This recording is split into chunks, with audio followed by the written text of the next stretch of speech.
Welcome back to Daytime here on Rogers TV. Well, Derek and I always say that in the 4 years we've been working together, one of our favorite events that we ever hosted was the LiveWorkPlay event. What a great organization, and everything they do is always full of success. And there's another event coming up that we're going to tell you about that is going to be highlighting just as much success. And we're joined by Keenan Wellar, who is the CEO and co-founder of LiveWorkPlay, and Kory Earle, who is the president of People First of Ontario, who are now working together.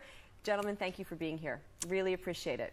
Thanks. Well, first off, maybe we'll start off by just a brief description, a brief mandate of your respective organizations. Maybe we'll start with you, Kory, with People First of Ontario. Okay. Certainly, People First of Ontario is a self-advocacy organization for people with intellectual disabilities, and it's an autonomy organization where this organization is not controlled by any other agency in Canada.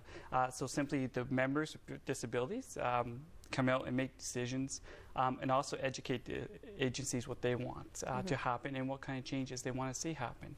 Okay, and Keenan, tell us about LiveWorkPlay. Very closely connected, these two. Sure. The key difference would be we do provide direct supports and services. So, for example, supporting people to be successful in their home, supporting them to find and keep paid employment, supporting them with sex education, developing healthy relationships, basically all aspects of life. But the difference is we're paid to do that, whereas Kory is the pure self-advocacy. So, well, obviously, for you guys to come together and collaborate is a perfect marriage. It really makes complete sense. How did the collaboration happen, though?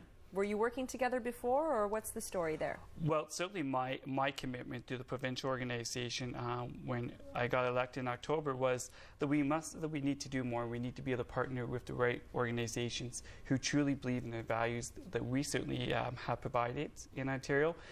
And I just happened to say, Keenan, that I'm going to be in Ottawa one day, and he goes, well, we should get together for breakfast. And so it was a breakfast summit where we got together and we shook hands as first day to move forward, but days ahead, and here we are today to partner strongly, and at the same time we keep our philosophies and mandates completely different, and understanding what ours is and what theirs are.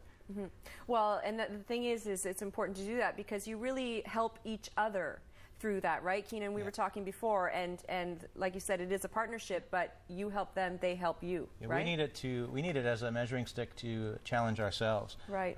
Because when you are in these paid relationships, it could be hard for people to speak up and say what they do or don't like. So when you have an independent voice, and we can say, have a look at what we're doing, what do you think of this? Are we on the leading edge? That's where we want to be as LiveWorkPlay, and the only way to do that is to ask other people how you're doing. Yeah, well, I mentioned you've got a great event coming up. It's called Engines of Success. It's on the 24th. Tell us what you're celebrating, what this is all about. Well, we are mainly celebrating the achievements and successes of people with intellectual disabilities in this community, pursuing their goals and dreams, but also employers, volunteers, and other people that help make that happen. And we're really happy to have Kory is going to be our lead speaker for the evening to kind of set the tone of what it's all about, which is, real homes, real education, real work, and real relationships. Kory, how did it feel when you were asked to be the keynote speaker tonight? Humble, I must say, because I mean, when we've looked at partnership, and when I was asked to come, I thought, oh my God, what am I going to talk about? What am I going to talk about? But I think it's also making awareness and reaching out to the community and how we change things to be able to move forward. People First doesn't support a lot of things, and we get into this where there's disagreements, but at the end of the day, it's what the people want in Ontario. It's what people with disabilities want. And part of our goal Thursday night is to really reach out to people and say, look, you can change your attitude and have a new perspective.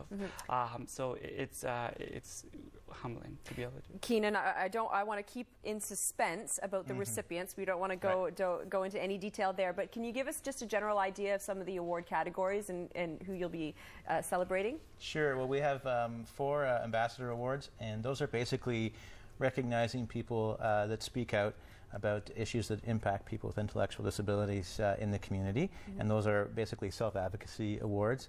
And we also have some awards that are called Good Life Awards, and it's basically just pointing out people that have gone after their dreams, whether it's having a place of their own or a job they really wanted, or perhaps to show artistic talent, and just recognize that, like everybody else in life, people with intellectual disabilities pursue their interests and can be successful in the community. And last but not least, we have some legacy awards, which is people that have been supporting LiveWorkPlay and what we do for many, many years, and it's time to say thanks for doing it and keeping on doing it. Yeah. Well, when you guys are ready to make the announcement, you're able to speak about it. Maybe you'll have to put a link to our Facebook page or something, and we'll talk about it. Yeah, send us the information for sure. Just finally, before we wrap up here, guys, I just wanted to ask, moving forward, okay, when you look into the future, what are the ultimate goals? What would you say is the vision moving forward? Certainly, vision from Pew First perspective is that we talk about institutions, which we've been very fortunate and proud to be one of the first provinces to close down institutions. One of the things we want to do is look at the group homes, because oftentimes we look at group homes as being out there, but we don't talk about them as actually being institution. So our commitment is to really move people out to the community. Why can't people have a good life in the community instead of going to a group home where all they do is look at walls and they don't have as much engagement? Yep.